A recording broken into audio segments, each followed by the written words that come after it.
안녕하세요. 자유교회 이진우 목사가 보내드리는 아침 묵상입니다. 오늘도 예수 그리스도의 향기를 내는 복된 하루가 되시길 바랍니다.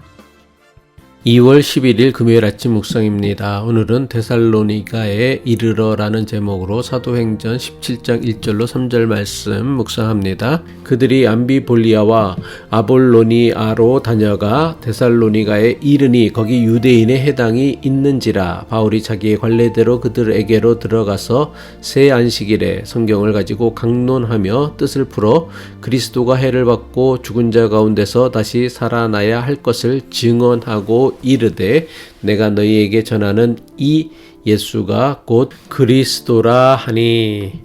이렇게 또 한 주를 보냅니다. 한 주간도 삶의 현장에서 고생 많으셨습니다. 주님이 주시는 위로와 평강이 있기를 바라며 금요일 아침 묵상 시작합니다. 빌립보에서 우여곡절을 겪은 바울 일행은 누가를 남겨두고 새로운 곳을 향해 빌립보를 떠났습니다. 비록 사도행전이 이것에 대해 자세하게 기록하고 있지는 않지만 누가를 빌립보에 남겨두고 떠났다는 사실은 사도행전 17장 1절의 말씀을 통해 추측할 수 있습니다. 사도행전 16장 11절을 보면 바울 일행이 드로아를 떠나 마게도냐로 향할 때에 처음으로 우리라는 표현을 사용하였습니다. 사도행전 16장 11절이죠. 우리가 드로아에서 배로 떠나 사모드라게로 직행하여 이튿날 네아폴리로 가고. 그런데 사도행전 17장 1절은 바울 일행이 빌립보를 떠나 데살로니가로 향할 때는 그들이라는 표현을 사용하였습니다. 사도행전 17장 1절이죠. 그들이 암비볼리아와 아볼로니아로 다녀가 데살로니가에 이르니 거기 유대인의 회당이 있는지라. 사도행전을 기록한 누가가 바울 일행과 함께 움직일 때는 우리라는 표현을 사용했습니다. 하지만 자기만 빌립보에 남고 나머지 일행들만 떠나갔기에 그들이라는 표현을 사용한 것입니다. 바울이 누가를 빌립보에 남기고 떠난 이유는 무엇 때문이었을까요? 바울은 루디아의 집에서 이제 막 시작한 빌립보 교회를 누가가 돕기를 원했기 때문입니다. 성경학자들의 주장에 따르면 최초 빌립보 교회의 교인들은 루디아와 그의 가족, 빌립보 감옥의 간수와 그의 가족, 그리고 귀신 들렸던 여인이었을 것이라고 합니다. 이들은 모두 이방인 출신이고 이제 막 예수 그리스도를 믿게 된 이들이기에 누군가 이들의 신앙이 성장하고 성숙할 수 있도록 도와주어야 했습니다. 바울은 빌립보 교회를 돌보는 사명을 누가에게 맡겼던 것입니다. 누가를 빌립보에 남겨두고 빌립보를 떠난 바울과 실라 그리고 디모데는 암비볼리아와 아볼로니아를 거쳐 데살로니가에 이르게 되었습니다. 바울 일행이 암비볼리아와 아볼로니아를 거쳐 도착한 데살로니가는 빌립보에서 약 100마일 정도 떨어진 성읍이었습니다. 당시 데살로니가는 마게도냐의 행정 수도로서 인구가 12만 명이 넘는 대도시였습니다.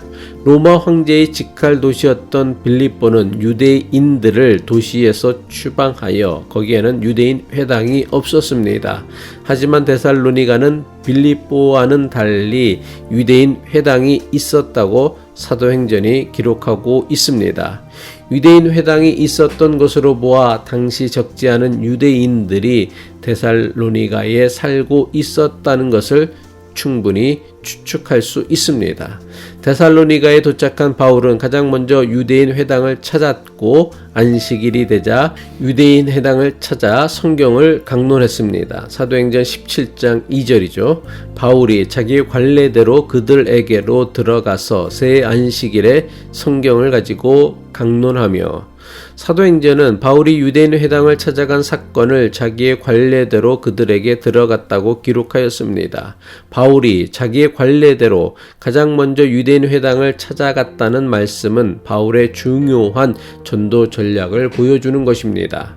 바울은 지금까지 전도 여행을 하면서 어느 도시를 가든지 가장 먼저 유대인 회당을 찾았습니다. 안식일에 유대인 회당을 방문하여 성경을 강론하는 것으로 복음을 전하였던 것입니다. 바울이 가는 곳마다 가장 먼저 유대인 회당을 찾은 것은 처음 방문한 낯선 도시에서 하나님을 믿는 사람들을 가장 빠르게 그리고 가장 많이 만나는 방법이었기 때문입니다.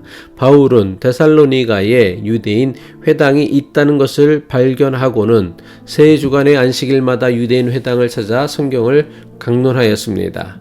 바울이 데살로니가 회당에서 세 주간의 안식일 동안 설교한 것을 사도행전은 이렇게 기록하고 있습니다. 사도행전 17장 3절이죠. 뜻을 풀어 그리스도가 해를 받고 죽은 자 가운데서 다시 살아나야 할 것을 증언하고 이르되 내가 너희에게 전하는 이 예수가 곧 그리스도라 하니. 바울이 데살로니가에 있는 유대인 회당에서 설교한 것은 예수가 그리스도이시며 그분이 고난받고 부활하셨다는 것입니다. 짧디 짧은 한 구절이지만 여기에는 바울이 전하는 복음의 핵심이 담겨 있는 매우 중요한 말씀입니다. 유대인들은 오래전부터 자신들을 로마 제국의 식민 통치로부터 구원해 줄 메시아를 기다리고 있었습니다. 메시아는 구원자를 의미하는 히브리어 메시아를 헬라어로 번역하면 그리스도가 됩니다. 유대인들이 기다리던 메시아는 로마 황제를 능히 제압할 수 있는 강력한 왕이어야만 했습니다.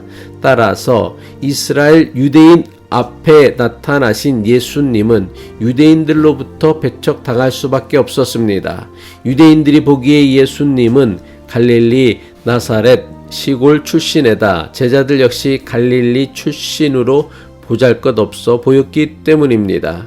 유대인들은 가난한 목수 출신의 나사렛 예수를 자신들을 구원할 그리스도로 받아들일 수 없었습니다.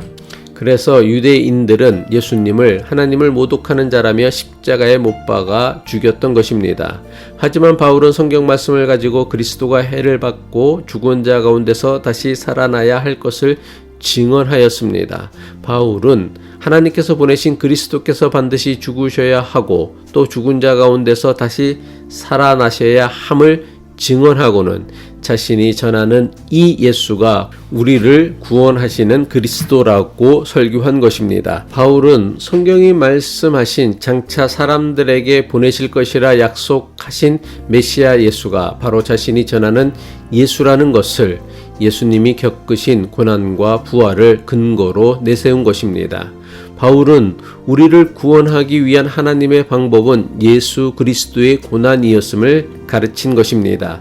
메시아이신 예수님의 고난이 우리를 구원하는 하나님의 방법인 것처럼 복음을 전하는 데에도 복음을 전하는 자의 희생과 고난 없이는 복음이 전해질 수 없습니다. 더 나아가 세상에서 예수를 그리스도로 믿고 그분을 따르는 삶을 사는 데에도 고난을 피할 수 없습니다. 아무런 고난 없이 십자가 고난의 길을 가신 예수 그리스도를 따르는 믿음은 불가능합니다. 기도하겠습니다.